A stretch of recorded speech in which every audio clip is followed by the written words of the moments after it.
I was watching a video recently on YouTube, which was involved Phil Heath. Of course, he's the current Mr. Olympia. He was discussing his nutrition plan and basically describing his meals. And in one segment of the video, Heath mentions that right before a contest, he switches to eating mostly fish. And he named a specific fish. In fact, he even showed it in the video how he prepares it. The particular fish that he says he practically lives on for the last, let's say, 4 or 5 weeks before the Olympia was a fish called tilapia. Now, this was a familiar fish to me because I worked for bodybuilding magazines for years. I was the science editor of Muscle and Fitness for 10 years, among other things. I used to go to every major show, and I interviewed countless bodybuilders concerning their dietary habits and their preparation for a contest in regards to nutrition and exercise. And very often, it seems like about 90% of them would always mention tilapia as being a main source of protein right before a contest. Now, why would you eat tilapia, or let's say fish in general, right before a contest? Very, very simple reason: because fish is high in protein and it's very low in fat. Tilapia in particular is very low in fat. A 3-ounce portion only contains 3 grams of fat. Now, here's an important point: is you have to look at what type of fat that is. Now, what is tilapia? I'll get to that in a minute, but tilapia is a freshwater fish. It's originated in Africa, but it's been farmed in over 135 countries. Now, that farming of tilapia makes a big difference in some of its qualities, which I'll also get to a little bit later.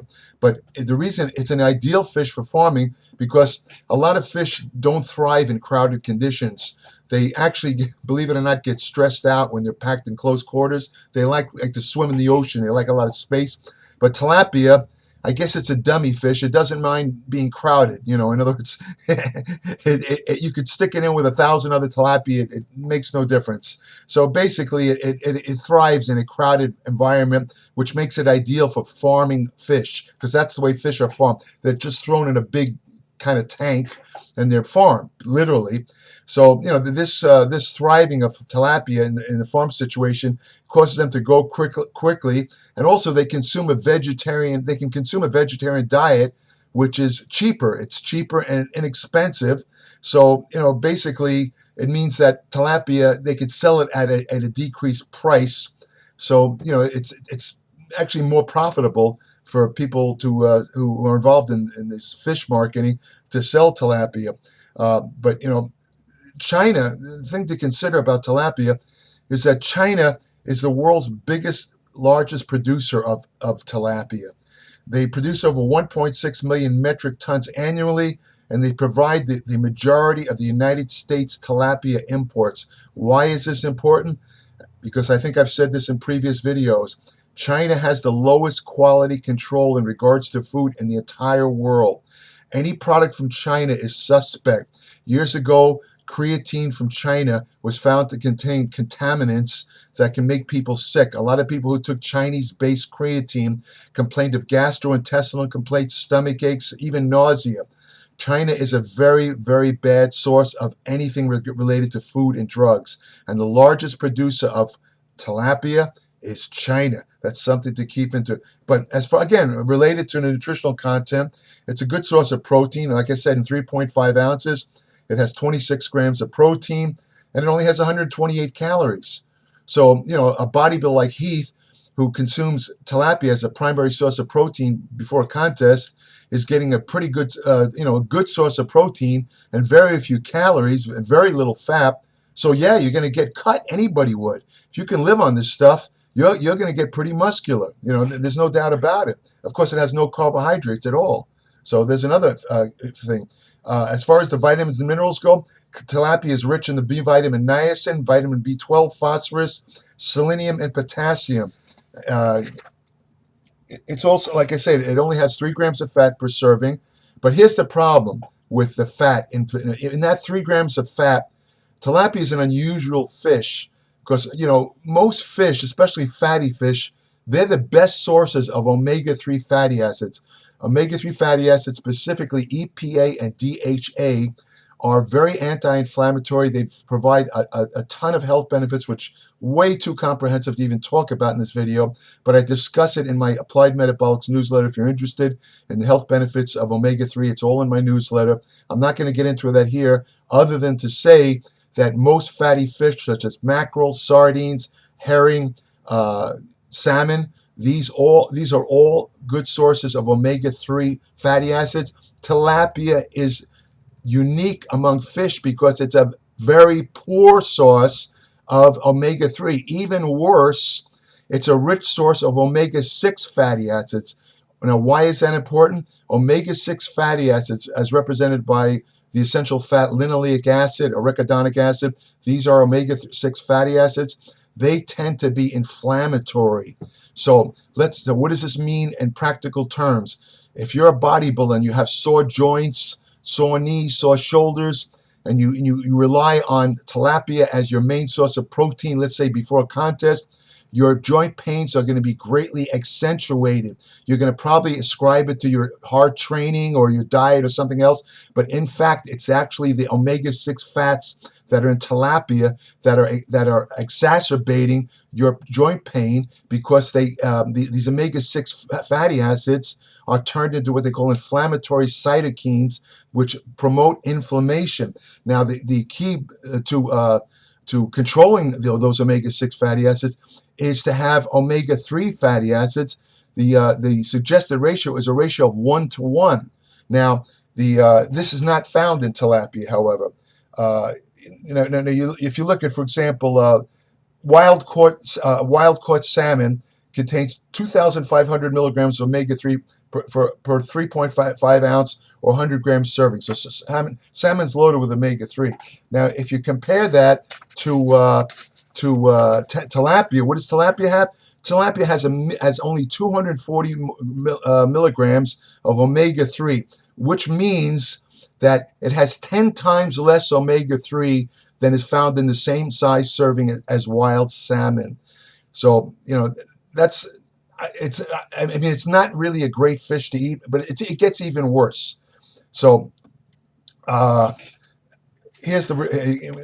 this part, honestly, I'm not a fish eater myself. I use fish oil supplements, but I just, when I was a competitive bodybuilder, I practically lived on canned tuna. My typical daily lunch was 1 or 2 cans of tuna.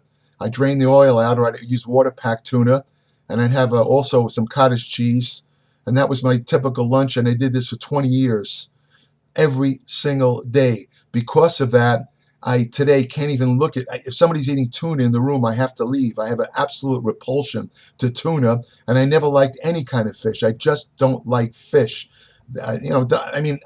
I wish I did, because fish is actually very healthy.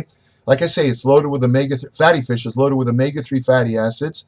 It contains a good amount of taurine, which I discussed in a recent video, very, very important amino acid. But, what can I say? As far as, getting back to the tilapia, even if I did eat fish, I would never eat tilapia, not only because of the bad ratio of omega-6 to omega-3, but there's another reason. And this is kind of disgusting, but I have to tell you, because probably you probably don't know it. A report from the United States Food and Drug Administration revealed that it's common for fish farmed in China to be fed feces from livestock animals. In other words, tilapia are fed shit. You're eating shit when you eat tilapia. Yeah, that's right. That's what they're fed. This practice, they do this because it drives down production costs. But unfortunately, you could find bacteria in the feces like salmonella could contaminate the water and increase the risk of foodborne illness such as food poisoning. So, a lot of people who eat tilapia probably feel sick and don't even know why. It's because you're eating shit. That's why. I hate to say it, 73% of the tilapia imported to the United States comes from China, where this practice is particularly common. Now, tilapia, it also could be polluted with harmful chemicals. The FDA also reported that the FDA rejected over 800 shipments of seafood from China between 2007 and 2012, including 187 shipments of tilapia because it was contaminated. It cited the fish did not meet safety standards as they were polluted with potentially harmful chemicals, including veterinary drug residues and unsafe additives. Monterey Bay Aquarium Seafood Watch also reported that several chemicals known to cause cancer and other toxic effects were still being used in China tilapia farming, despite some of them being banned in the United States for over a decade. Now, what is the safest, if you're going to eat tilapia, what's the safest way? Well, I know it sounds crazy, but you want to find out, if you're going to buy tilapia, find out where the fish comes from. If it comes from the United States, Canada, the Netherlands, Ecuador, or Peru, it's probably safer, because they don't use the Chinese shit feeding practices. Wild caught tilapia is preferable to farm fish. Again, the farm fish are the ones that are fed the crap. So, you want to, if you can, get wild caught tilapia. But wild caught tilapia is very hard to find.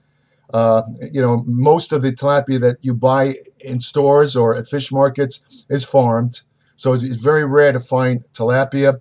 I would say to sum it all up, I would say to avoid, I know that tilapia is a very popular fish among bodybuilders, especially those preparing for a contest, because of its high protein, low fat qualities.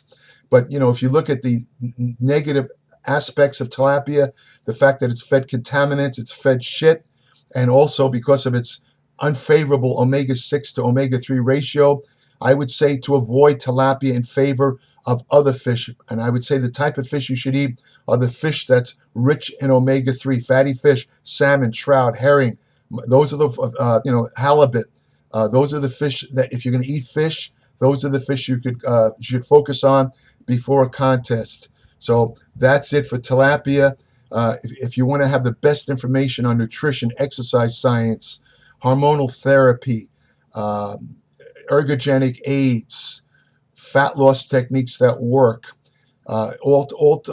many other topics, subscribe today to my Applied Metabolics newsletter, www.appliedmetabolics.com. I'm including all my 55 years of constant study and research. I include a lot of anecdotes about how it was to train back in the days at the original Gold's Gym. I guarantee you will learn every issue. You will learn something every issue, no matter what your level of education or experience is. There's no other source of information anywhere that can compare with my Applied Metabolics newsletter. I have 40 years of writing experience. The people that are writing these internet blogs and these websites have zero writing experience. They're just people off the street. Anybody can anoint themselves an expert on the internet, which explains why about 95% of what you read about nutrition and exercise on the internet or the web is wrong and stupid. So if you want to know the truth, the whole truth with no commercials, subscribe to my Applied Metabolics newsletter at www.appliedmetabolics.com. If you want to have the best friend you'll ever have, go to your local shelter, adopt a dog. My best friend, Chip, some of you who followed my videos in the past might have heard him barking in the background. Chip passed away on October 11th. He had a very fatal form of cancer. I tried to give him as much treatment as possible. I spent a lot of money because he was my best friend, and I dearly miss him. And I can tell you that he greatly contributed to my life. And if you want a best friend like Chip was to me, go adopt a dog. Take care.